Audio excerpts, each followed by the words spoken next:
ឈប់ព្យាយាមរកលុយពីអ្វីដែលអ្នកកំពុងលក់ទៅពិតមែនហើយនេះគឺជាអាចកំបាំងដ៏ធំបំផុតមួយសម្រាប់ការកសាងទ្រព្យសម្បត្តិយ៉ាងស្ងៀមស្ងាត់សួរមើលមនុស្សនៅជុំវិញអ្នកដែលកំពុងខ្លាចជាអ្នកមានដោយគ្មានអ្នកណាចាប់អារម្មណ៍ទំនិញដែលពួកគេលក់ភាគច្រើនមានតម្លៃថោកខ្លាំងរហូតធ្វើឲ្យអ្នកឆ្ងល់ថាតើពួកគេអាចរស់បានដោយរបៀបណាប៉ុន្តែការពិតគឺពួកគេរស់នៅបានប្រសើរជាងអ្នកឆ្ងាយណាស់ហេតុអ្វីព្រោះអ្វីដែលពួកគេលក់ឲ្យអ្នកមិនមែនជាកន្លែងដែលពួកគេរកលុយពិតប្រាកដនោះទេ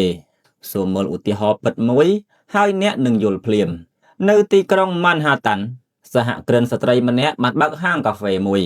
ដោយគ្រាន់តែចែកកាហ្វេឲ្យផឹកដោយឥតគិតថ្លៃនាងអាចរកប្រាក់បានជាង$20,000ក្នុងរយៈពេល1ឆ្នាំខណៈដែលហាងផ្សេងគិតលុយរាល់កែវកាហ្វេនាងបែរជាឲ្យអតិថិជនផឹកដោយឥតគិតថ្លៃដូច្នេះតើនាងរកលុយដោយរបៀបណាសូមស្ដាប់ឲ្យបានច្បាស់នៅថ្ងៃបើកហាងនាងបានប្រកាសថា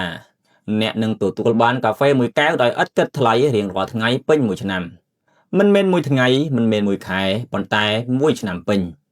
លើពីនេះប្រសិនបើអ្នកមកផឹករាល់ថ្ងៃរហូតដល់ចប់ឆ្នាំនាងនឹងជូនកាតអំណោយឲ្យ Amazon តម្លៃ$300ទៀតផងអ្នកជិតខាងទាំងអស់រំភើបយ៉ាងខ្លាំងមនុស្សគ្រប់គ្នារត់មកសួរថាត្រូវធ្វើដូចម្ដេចទើបអាចចូលរួមបាននាងឆ្លើយថា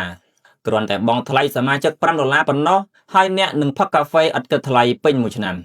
អតិថិជនគណនាឃើញថា$5សម្រាប់កាហ្វេ1ឆ្នាំពួកគេគិតថាខ្លួនឯងសន្សំបានប្រហែល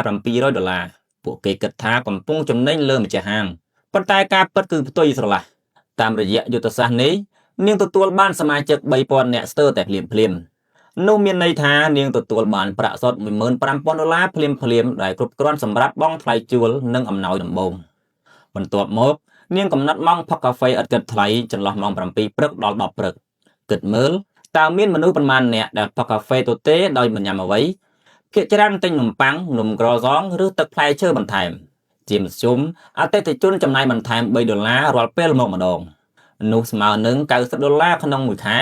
ឬជាង$1,000ក្នុងមួយឆ្នាំទោះបីនាងប្រគល់កាតអំណោយ Amazon តម្លៃ$300ក៏ដោយនាងនៅតែចំណេញសុទ្ធប្រហែល$700ពីសមាជិកម្នាក់ជាមួយសមាជិក3,000នាក់នាងអាចរកប្រាក់បានជាង$1លានយ៉ាងងាយប៉ុន្តែរឿងមិនទាន់ចប់ត្រឹមនេះទេមួយខែក្រោយមកនាងទទួលបានទូរស័ព្ទមួយសម្លេងបរិសម្នាក់និយាយថាខ្ញុំចូលចិត្តរបៀបគិតរបស់អ្នកណាស់ខ្ញុំជាអ្នកអភិវឌ្ឍអចលនទ្រព្យធំបំផុតនៅទីក្រុងនេះយើងត្រូវជួបគ្នាពួកគេបានជួបគ្នានៅភោជនីយដ្ឋានដ៏ប្រណិតមួយមហាសេដ្ឋីនិយាយថាទីផ្សារពិបាកណាស់នៅពេលនេះតើខ្ញុំត្រូវធ្វើអ្វីដើម្បីឲ្យគម្រោងរបស់ខ្ញុំលក់ដាច់ក្នុងរយៈពេលខ្លីនាងញ៉ាំកាហ្វេមួយសិនរួចឆ្លើយថាងាយណាស់ប្រសិនបើអ្នកចង់លក់ផ្ទះអ្នកត្រូវធ្វើឲ្យអ្នកទិញមានអារម្មណ៍ថាពួកគេមិនទិញពួកគេកំពុងខាតបង់ឱកាសធំជំហានទី1បង្កើតអារម្មណ៍ថារបស់មានកំណត់នាងណែនាំឲ្យប្រកាសថាមនុស្ស100នាក់ដំបូងគ្រាន់តែបង់ប្រាក់កក់តិចតួចដែលអាចដកវិញបានដើម្បីរក្សាទុកបញ្ចុះតម្លៃពិសេសវាបង្កើតអារម្មណ៍ខ្លាចខកខានឱកាសមនុស្សគ្រប់គ្នាប្រញាប់ទៅកក់ភ្លាមជំហានទី2ធ្វើឲ្យការទិញមានភាពសប្បាយអ្នកដែលកក់គ្រប់គ្នាអាចបង្វិលកង់រង្វាន់មានចាប់ពីគ្រឿងប្រើប្រាស់ក្នុងផ្ទះរហូតដល់ការបញ្ចុះតម្លៃ50%លើប្រាក់កក់ទិញផ្ទះសូម្បីតែរង្វាន់តូចបំផុតក៏ជារបស់ដែលមានប្រយោជន៍ដែរគ្មានអ្នកណាចង់ត្រឡប់ទៅផ្ទះដៃទទេទេជំហានទី3ឲ្យអតិថិជនជួយផ្សព្វផ្សាយអ្នកដែលកក់អាចអញ្ជើញមិត្តភក្តិម្នាក់ប្រសិនបើមិត្តនោះកក់ដែរអ្នកទាំងពីរទទួលបានការបញ្ចុះតម្លៃបន្ថែមគម្រោងអចលនទ្រព្យនោះល្បីពេញទីក្រុងត្រឹមតែពេលមួយយប់នៅថ្ងៃបើកលក់មជ្ឈមណ្ឌលលក់ពេញទៅដោយមនុស្សផ្ទះទាំងអស់លក់អស់ក្នុងរយៈពេលតែប៉ុន្មានម៉ោងមហាសេដ្ឋីភ្ញាក់ផ្អើលយ៉ាងខ្លាំងគាត់និយាយថាអ្នកពូកែជាងអ្នកជំនាញទីផ្សារទាំងអស់ដែលខ្ញុំធ្លាប់ជួបទៅទៀតតើអ្នករៀនគិតបែបនេះមកពីណានាងឈ្មោះ Linda ឆ្លើយថាតាំងពីខ្ញុំនៅតូចឪពុកម្ដាយរបស់ខ្ញុំបានឲ្យខ្ញុំអានសៀវភៅអំពីចិត្តសាស្ត្រមនុស្សនិងការរកប្រាក់នៅពេលនោះហើយដែលខ្ញុំយល់ថា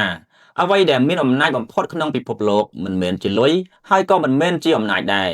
វាគឺជាផ្នែកគំនិតទ្រព្យសម្បត្តិកើតចេញពីយុទ្ធសាស្ត្រមិនមែនកើតចេញពីការខិតខំធ្វើការតែមួយមុខនោះទេវាកើតចេញពីសមត្ថភាពក្នុងការមើលឃើញរូបភាពធំខណៈដែលមនុស្សភាគច្រើនកំពុងតែផ្ដោតមើលតែអ្វីដែលនៅចំពោះមុខប៉ុណ្ណោះ